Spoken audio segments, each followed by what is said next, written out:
Willpower doesn't break habits, it feeds them. And a 5,000-year-old text figured out exactly why and what actually works instead. Every January, millions of people white knuckle their way through habit change. They last maybe 3 weeks. Then the old pattern comes back, usually stronger than before. What if the whole approach was wrong from the start? Today, you're getting a 3 step process that comes from ancient Vedic psychology and gets backed up by some of the most interesting neuroscience of the last decade. By the end of this, you'll understand why your habits keep winning and exactly what to do about it. Picture a man trying to hold a beach ball underwater, both hands pushing down, arms shaking, completely focused. The moment he gets tired, and he always gets tired, the ball shoots up harder than it went down. That's willpower based habit change. And here's the part nobody tells you: the act of suppression itself is keeping the habit alive. Neuroscientist Judson Brewer at Brown University ran a series of studies on smokers trying to quit. What he found was striking. When people use pure willpower, gritting their teeth, saying no, distracting themselves, the brain's craving circuits actually lit up more, not less. The resistance was activating the same reward pathways as the cigarette itself. The Vedic texts described the same mechanism thousands of years ago, just in different language. They said that when you fight a desire directly, you give it your attention. And attention is the food that desire lives on. The more you think about not eating the cake, the more the cake owns your mind. This isn't a character flaw, it's not weakness, it's how the mind is built. The ancient teachers called these deep mental grooves samskaras. Think of them as ruts worn into a dirt road by years of the same cart rolling through. The rut doesn't disappear because you decide it shouldn't be there. Here's the practical piece from this section: stop measuring your progress by how hard you're resisting. That's not a sign you're winning, it's a sign you're in a fight you can't sustain. The goal is to make the fight unnecessary. There's a concept in Vedic psychology that might be the most useful thing you've never heard of. The idea is that every repeated behavior leaves an impression in the mind, not metaphorically, but as an actual functional groove in your mental architecture. Each time you repeat the behavior, the groove gets deeper. The deeper it gets, the less conscious effort the behavior requires. Eventually, it runs on its own. Modern neuroscience calls this myelination.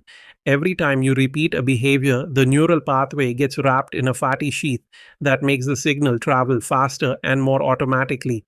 Habits aren't stored in your willpower, they're stored in your nervous system's physical structure. But here's where it gets interesting. The ancient texts didn't just describe the groove, they described what digs it. And it wasn't the behavior itself, it was the desire underneath the behavior. Think about it this way: nobody bites their nails because they love the taste of their fingers. They do it because there's anxiety underneath, and biting gives the nervous system a moment of relief. Nobody doom scrolls because they're genuinely interested in the content. They do it because there's restlessness or loneliness underneath, and the scroll gives a hit of stimulation. The behavior is just the symptom. The desire, or more precisely, the unmet need underneath the desire, is the root. This is why people who quit smoking often start overeating. They removed the behavior but left the root completely intact. The root just found a new branch to grow through. So before you try to change any habit, the most important question isn't how do I stop? It's what is this behavior actually giving me? Get honest about that answer. It's usually something real: relief, stimulation, comfort, connection, a sense of control.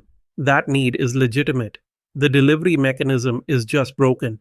The Vedic solution to habit change wasn't suppression, it was substitution at the level of desire, finding something that meets the same underlying need but takes you somewhere better. The ancient teachers were remarkably practical about this.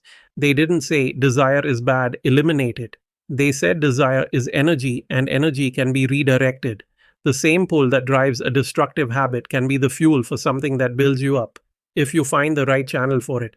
Judson Brewer's research maps onto this almost exactly. His most effective intervention wasn't telling people to resist cravings.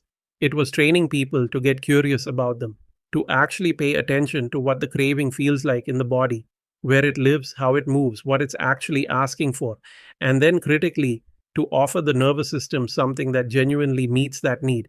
Here's a real example of how this works. Someone who stress eats at night. The behavior is eating. The root need is decompression. The nervous system is still running hot from the day and wants to come down. Willpower says don't eat. The nervous system hears stay stressed. That's a losing battle. The replacement approach asks what else genuinely brings the nervous system down. For some people, it's a 10-minute walk. For others, it's a shower, a specific playlist, a phone call with someone who makes them laugh. The key is that the replacement has to actually work. It has to meet the real need, not just distract from it. The ancient texts were clear on one more thing: the replacement has to be more satisfying than the original, not just less harmful. This is where most habit advice fails. It tells you to replace junk food with carrot sticks. Your brain isn't fooled. The replacement has to actually feel like a win to your nervous system or it won't stick. This takes some experimentation, but it's the only approach that works with the architecture of your mind instead of against it. Let's make this concrete.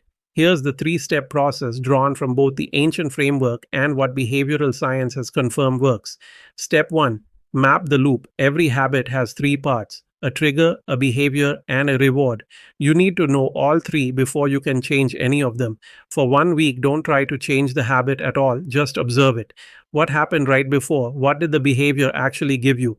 This sounds passive, but it's the most important work you'll do. You can't replace something you don't understand. Step 2. Find the real reward. Once you know what the behavior is giving you, get specific. Is it a physical sensation, a mental state, relief from something, a feeling of control? The more precisely you can name it, the more precisely you can find something that delivers it. Vague needs produce vague replacements that don't work. I need to relax is too vague. I need my shoulders to drop and my breathing to slow. That's something you can design around. Step 3.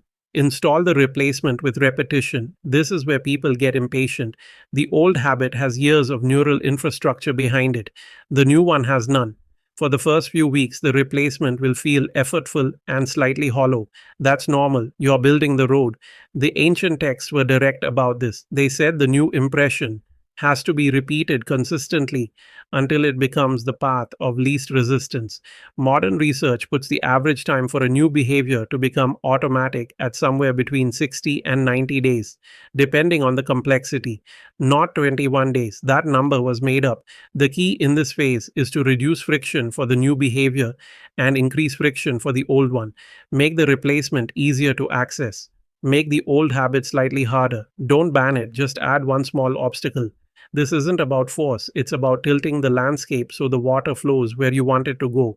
There's one more piece that the ancient texts emphasized, and modern psychology is only beginning to catch up to it.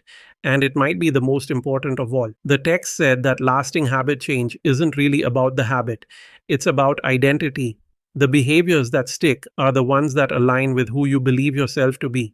And the behaviors that fall away are the ones that conflict with that self image, no matter how many times you repeat them. This is exactly what psychologist James Clear laid out in his work on habit formation. He found that the most durable changes happened when people stopped saying, "I'm trying to quit smoking," and started saying, "I'm not a smoker." The behavior follows the identity, not the other way around. The Vedic texts framed this differently but said the same thing. They taught that your deepest habits are expressions of how you see yourself. Change the self-image and the habits reorganize around the new center. Try to change the habits while keeping the old self-image intact, and you're building on sand. So the real question underneath all of this isn't, how do I stop doing this thing? It's, who am I becoming? That question sounds abstract, but it's the most practical one you can ask. Because the answer gives your nervous system a direction, not just a prohibition. If you're trying to build better eating habits, the question isn't, how do I resist junk food? It's, what does someone who takes their health seriously actually do? Then you start making small decisions that match that answer. Each one reinforces the identity. The identity reinforces the next decision. That's the loop you want running. The ancient teachers call this acting from your highest nature. You don't have to use that language. But the mechanism is real. You become what you consistently act like. So act like the person you're trying to become, even before it feels natural, especially before it feels natural. Here's what we covered today. Willpower fails because resistance feeds the craving. Every habit has a root desire underneath it, and that's what you actually need to work with. The replacement approach, finding something that meets the real need better, is what both ancient wisdom and modern behavioral science point to as the only thing that actually works long term. And underneath all of it, identity change is the soil that makes everything else grow. If you want to go deeper on this, I've put together a free daily mind reset kit. It's a practical guide that walks you through the 3 step habit mapping process we talked about, plus a daily reset practice that takes less than 5 minutes. The link is in the description. If any of this raised questions for you about your specific habit, about how to find the right replacement, about anything we covered, drop it in the comments. I read every single one and I reply. Seriously, ask the question. And if this was useful, subscribe. We put out new videos every week on exactly this kind of thing. Ancient frameworks made practical for real life. No fluff, no filler. See you in the next one.